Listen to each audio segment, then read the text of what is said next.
आज आपने शिव जी की पूजा की है, त्रिनेत्र नहीं खुले, इसके लिए क्या चाहिए? देखिए, अभी कर्नाटक में चुनाव हैं और प्रचार चालू हो चुका है।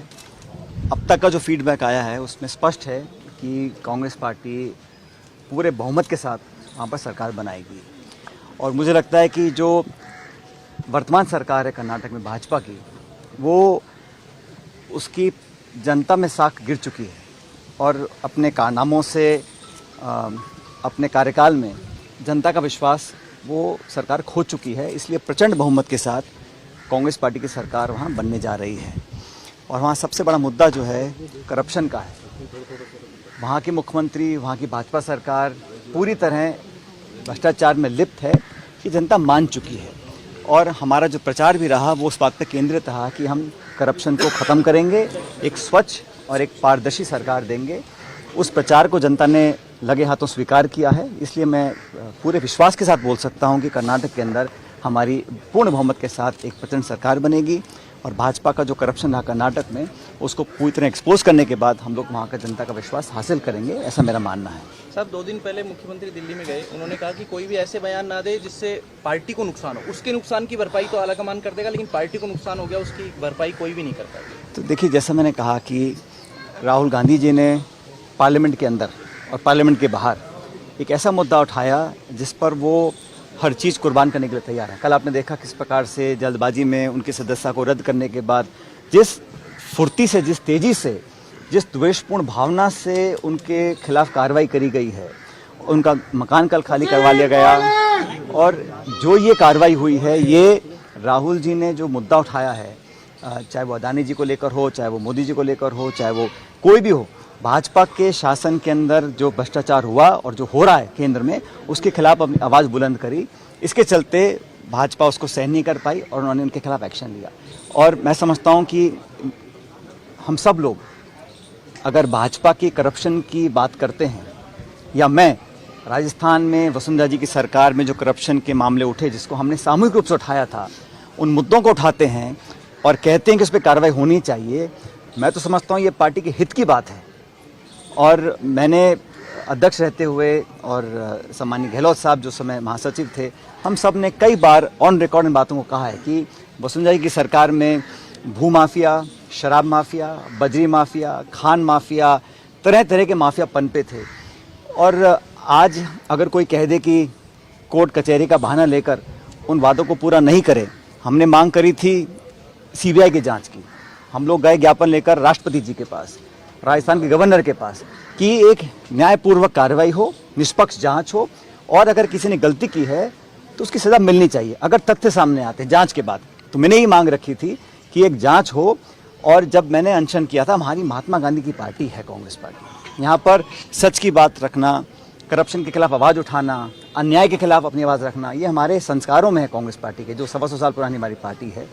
उसके तहत मैंने एक अनशन रखा था राजस्थान में, जयपुर में, मेरे ख्याल 11 तारीख को। आज 2 हफ्ते हो गए हैं, अभी तक कोई कार्रवाई हुई नहीं है। मैं इसलिए पुनः बड़ी विनम्रता से आग्रह कर रहा हूं कि हमने जो स्वयं वादे किए थे, जनता को विश्वास में लेकर आए थे, और 2013 से 18 के बीच में हम जनता के बीच जब गए थे तो सबसे प्रमुख, आप सब लोगों को याद होगा, सबसे प्रमुख मुद्दा यही था कि वसुंधरा जी की करप्शन को हम एक्सपोज करेंगे। हमारी सरकार बनने के बाद कई कार्रवाई हुई हैं जिसका मैं स्वागत करता हूँ। जैसा खुद मुख्यमंत्री जी ने कहा, एसीबी बड़ा सक्रिय है, बड़े छापे डाले हैं, अधिकारी आईएएस, आरएएस, आईपीएस, नाना प्रकार के लोगों को रंगे हाथों पकड़ा है। ये स्वागत योग्य कार्रवाई है। मैं समझता हूँ इसमें हम लोगों को इसका बहुत वेलकम करना चाहिए। लेकिन हम लोग जब सत्ता में आए थे, 5 साल विपक्ष में रहे, तो हमने ये कभी नहीं कहा था कि हम कार्रवाई कर कर पटवारियों को पकड़ेंगे, अधिकारियों को पकड़ेंगे, इसलिए वोट दीजिए। हमने कहा था कि हम वसुंधरा जी के जो कार्यकाल में जो करप्शन हुआ है उस पर कार्रवाई करेंगे। इस बात को सुनकर जनता ने हमको वोट दिया था, तो वो करना बहुत ज़रूरी है। मैं समझता हूँ अब बहुत कम समय रहा है चुनाव से पहले, इसलिए उस पर कार्रवाई करनी चाहिए।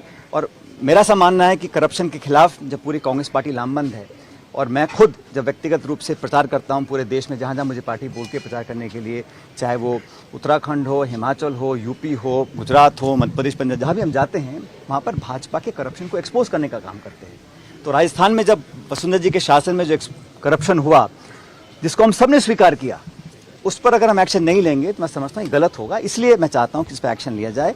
और करप्शन एक ऐसा मुद्दा है जो प्रदेश और देश में दीमक की तरह इसको खा रहा है, संस्थाओं को कमज़ोर कर रहा है। और अभी जो पेपर लीक के मामले हुए, कुछ लोगों को पकड़ा गया, बाबूलाल कटारिया को पकड़ा गया। पहले कहा गया था कि कोई नेता, कोई अधिकारी पेपर लीक में सम्मिलित नहीं है। मैंने पहले भी कहा था, मैं नागौर में सभा में मैंने कहा था कि बड़े से बड़ा व्यक्ति हो, जो सरगना है, जो मास्टरमाइंड है, छोटे मोटे दलाल पकड़कर तो अच्छी बात है, लेकिन इसकी तह तक जाना पड़ेगा। और इसके आज जो अरेस्ट हुआ है आरपीसी के सदस्य, ये कैसे सदस्य बने, किसने रेकमेंड किया था, इसकी तह तक जाना पड़ेगा, क्योंकि कहीं ना कहीं तार और जुड़े होंगे। इसलिए जांच रुकनी नहीं चाहिए। पेपर लीक बहुत बड़ा मुद्दा है और अगर कुछ हमें तथ्य मिले हैं, कुछ कार्रवाई करी है तो अच्छी बात है, उसका हम सब स्वागत करते हैं, लेकिन यहाँ पे रुकना नहीं पड़ेगा, हमको और आगे जाना पड़ेगा।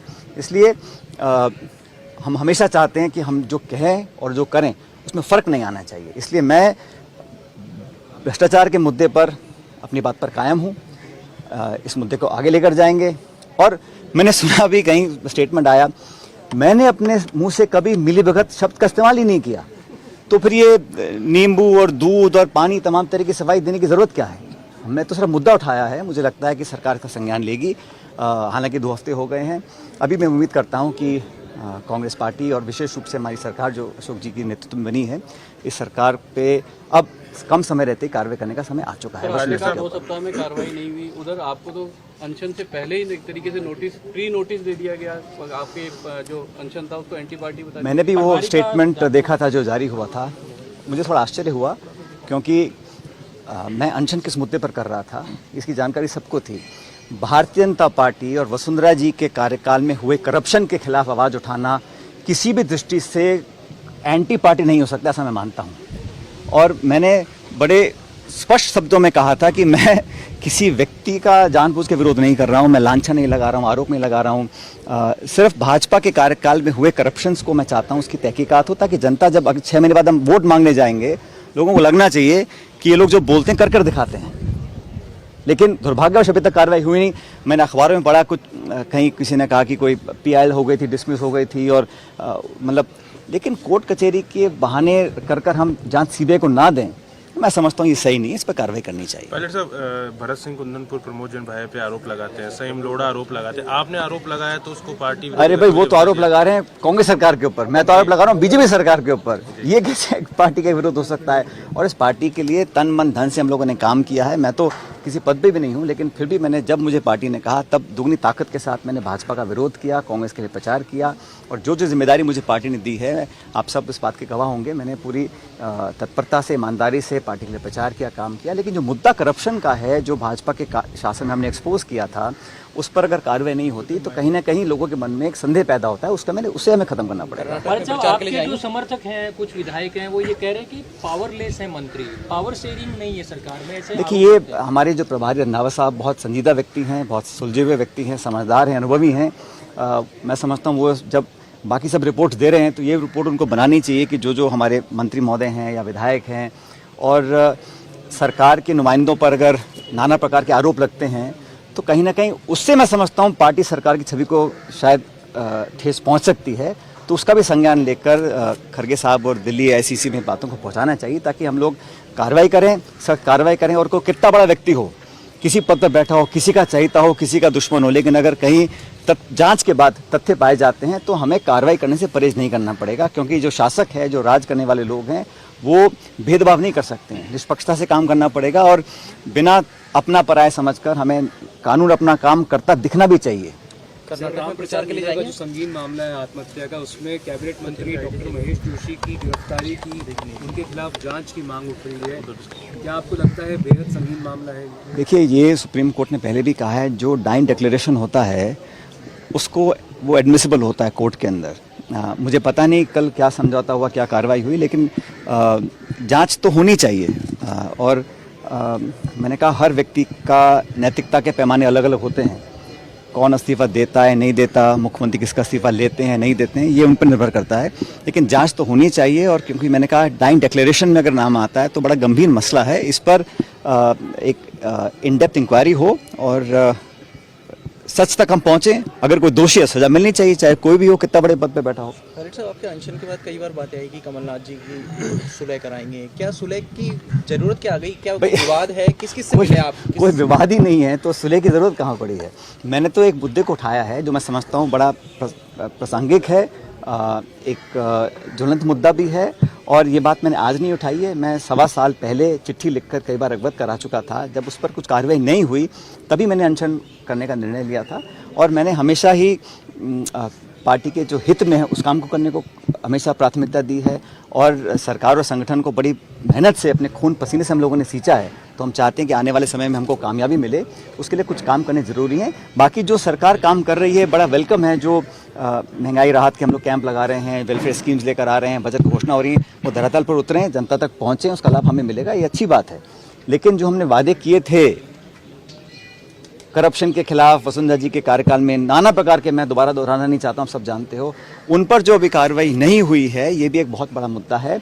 और जिस प्रकार से ये पेपर लीक के मुद्दे सामने बार बार आते हैं, इस पर भी सिर्फ STF गठित कर देना या कानून पारित कर देना, लेकिन मैंने कहा ना कि छोटे मोटे अधिकारियों तक अब तक ये जांच पहुंची है, इसको और गंभीरता से और सघन जांच होनी चाहिए ताकि सच सामने आए। सर, आपकी जो पुरानी मांगे थी, पुराने जो मुद्दे थे, खासतौर पर जो कार्रवाई करने की बात थी, 3 नेताओं पर पैरेलल मीटिंग बुलाई, वो क्या गौण हो गए हैं? अब इसका जवाब तो आपको प्रभारी साहब और AICC का नेतृत्व दे सकता है। लेकिन ये बात सच है कि 25 सितंबर को जो घटना हुई थी वो हमारी कांग्रेस अध्यक्ष परम श्रद्धेय सोनिया गांधी जी के विरोध में बगावती जो कार्रवाई हुई थी, जो ओपन डिफायंस हुआ था, जो रेबेलियन हुआ था, जो पार्टी को सच में, पार्टी और सरकार को तो क्षति तब पहुंची थी जब सोनिया गांधी जी की आदेशों की अवमानना हुई थी और खुलेआम चुनौती दी गई थी। वो सब काम सबके सामने है, कोई पब्लिक डोमेन में कुछ छुपा तो कुछ है नहीं। और उस पर कार्रवाई नहीं हुई, क्यों नहीं हुई, क्या कारण रहे, जैसा आपने कहा कि पार्टी के खिलाफ की जो बातें हैं, तो हम सब लोगों ने अपनी बात रखी थी, लेकिन हम में से किसी ने कभी इस्तीफा कोई दिया नहीं। लेकिन उस 25 सितंबर को जो घटनाक्रम हुआ वो हम सबके सामने है। उसमें जो पार्टी ने स्वतः ही एक शो कॉज नोटिस जारी किया, उसके बाद जवाब आए नहीं आए, क्या कार्रवाई हुई, आज 5-6 महीने हो गए, तो सवाल तो ये बनता है ना, जो एंटी पार्टी गतिविधि चौड़े में हो रही है, सोनिया गांधी जी के आदेशों की अवमानना हो रही है, माखन साहब, खड़गे साहब की जो बेइज्जती हुई, जो ओपनली उनको डिफाई किया गया, और उसके बाद कार्रवाई की जो प्रक्रिया शुरू हुई फिर वो थम सी गई है, इस पर भी लोग सवाल उठाएंगे। लेकिन इसका जवाब मेरे पास नहीं, इसका जवाब AICC के पास। बीजेपी में नहीं जाएंगे ऐसा प्रताप सिंह खाचरियावास ने कहा है, क्या आप, कई बातें आ रही है कि कोई नेता क्या स्टेटमेंट देता है, मैं उस पर कमेंट नहीं करना चाहता हूं। मैं तो इतना जानता हूं कि हम लोग मेहनत से काम कर रहे हैं, पार्टी के हित में जो बातें हैं उनको बता रहा हूं।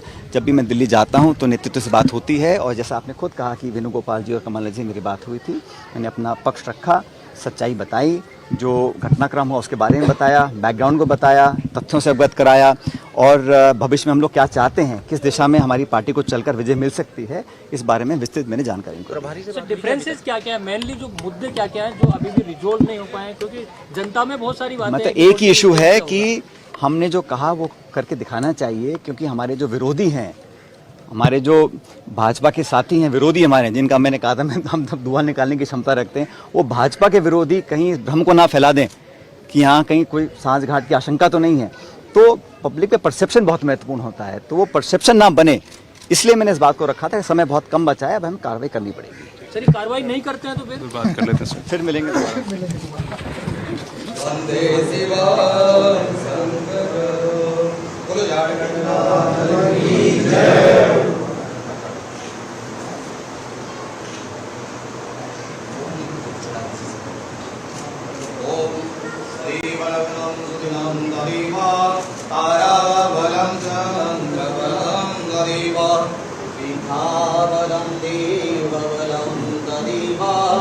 लक्ष्मी स्वदेश